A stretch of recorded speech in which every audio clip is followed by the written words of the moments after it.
Les mangas, c'est trop bien. Mais est-ce que les webtoons c'est mieux? Personnellement, j'ai découvert les webtoons très récemment, ça doit faire à peu près un mois et je me bute à ça. J'ai lu durant ce laps de temps une multitude d'œuvres et des très longues, mais honnêtement ça se lit très vite, tu les dévores. Et si jamais t'es pas au courant, un webtoon c'est tout simplement une lecture dématérialisée. Tu peux donc y lire via tablette, téléphone, ordinateur, mais pas sous format livre. Enfin, pas totalement. Effectivement, il y a de plus en plus de webtoons qui sont adaptés en format papier. Je pense notamment au meilleur et au plus connu d'entre eux, qui va même avoir son adaptation animée, Solo Leveling. Bon alors tu l'as vu dans le titre, aujourd'hui je te parle de 4 webtoons, donc lecture dématérialisée, que j'ai faite et qui pour moi surclasse la plupart des mangas. Petit point important sur les webtoons, c'est en couleur. Le premier qui est à mon sens le meilleur et même aux yeux de beaucoup le meilleur, je vais pas m'attarder dessus parce qu'il devient connu mondialement, Solo Leveling. La seule chose que je peux te dire par rapport à cette œuvre, elle tient en une phrase. Si tu l'as pas lu, virgule, mais non, écris pas virgule, tu mets une virgule, le symbole.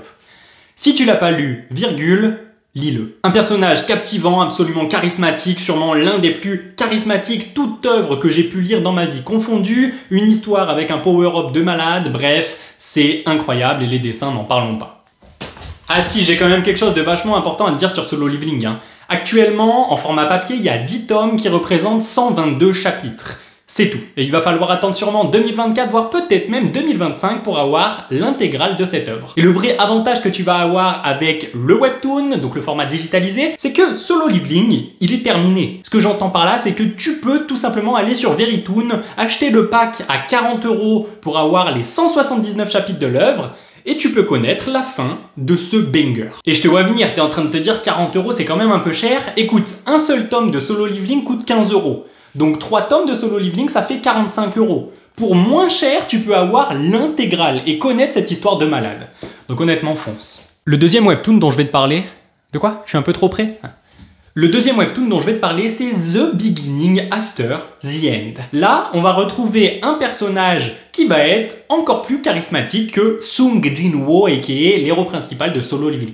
Pour faire simple, notre héros principal est le roi d'un monde où le Ki, donc une espèce de puissance intérieure existe, et ben lui c'est genre un roi quoi. Seulement il va se faire empoisonner, assassiner ou tout ce que tu veux, bref il va mourir et se réincarner dans un nouveau monde où là il n'y aura pas du Ki, mais un espèce de noyau qui va du noir jusqu'au blanc. Plus tu te rapproches du blanc et plus ton noyau est puissant. Et pour ça il faut tout simplement le travailler, s'entraîner beaucoup, tout le monde commence au noir et tout le monde peut aller jusqu'au blanc, pas sûr.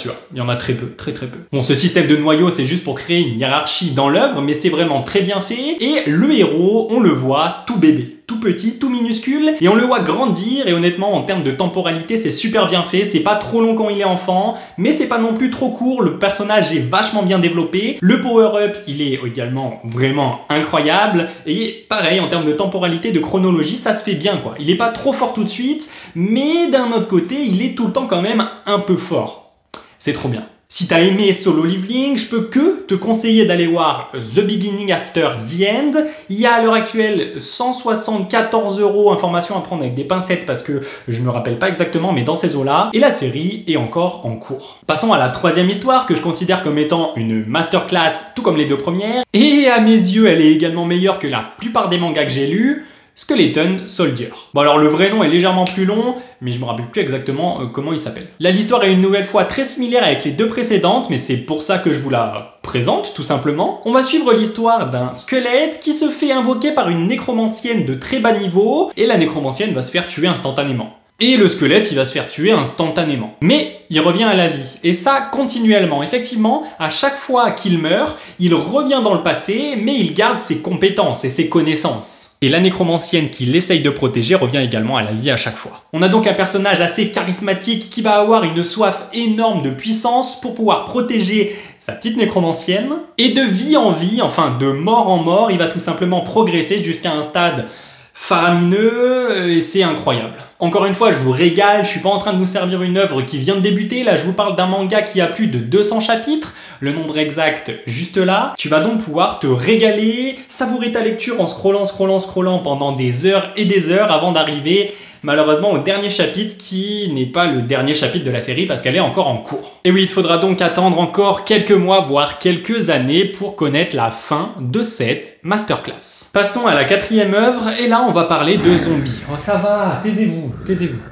On va parler de zombies. Si je te l'ai mis à la fin, c'est parce que c'est une de mes lectures préférées. Il y a 127 chapitres, encore une fois que je suis pas trop sûr, mais dans ces eaux-là, et j'ai tout lu en une journée. Alors si tu te rends pas compte en termes d'heures à quoi ça correspond, j'ai attaqué à 7h du matin, j'ai terminé à 18h le soir, et quand j'allais faire pipi, je lisais pas, donc j'avais des pauses pipi, et en mangeant, je lisais. Donc en fait vraiment de 7h à 18h quasi non-stop, pour enfin terminer cette œuvre qui était captivante à chaque chapitre. J'avais juste envie de savoir la suite tout le temps. Et effectivement, je te l'ai dit, ça parle de zombies. Et encore une fois, ça parle de quelqu'un qui revient à la vie. Mais là, c'est plus compliqué.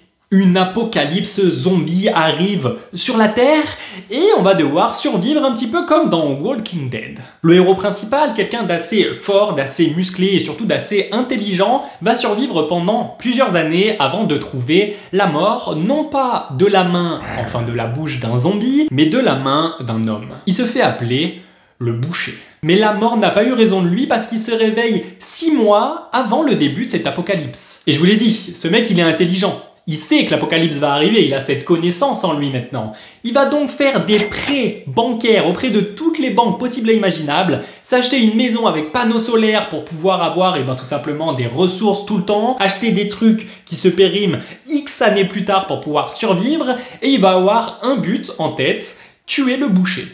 Et également survivre le plus longtemps possible. Honnêtement, l'histoire est réellement, mais alors réellement folle, dingue, je l'ai lu en un jour. J'y ai passé combien d'heures, bordel? C'était trop bien, trop bien. Et l'œuvre est encore en cours. Donc t'as deux options. Soit tu attends encore un peu pour tout simplement savourer ta lecture pleinement, soit tu fais comme moi, tu la démarres dès maintenant, mais par contre tu devras attendre encore des mois et des mois avant d'avoir la suite. Je serais très curieux d'avoir ton avis dans les commentaires par rapport à ces lectures. Si jamais t'as eu l'occasion, la chance ou tout simplement le bonheur de les lire, dis-moi ce que t'en as pensé. Est-ce que je suis le seul à trouver que genre c'est des dingueries sans nom? N'hésite pas également à me donner un conseil sur qu'est-ce que je pourrais lire comme webtoon. Ça, je suis très preneur. Allez, moi je vous dis à mercredi prochain, let's fucking go.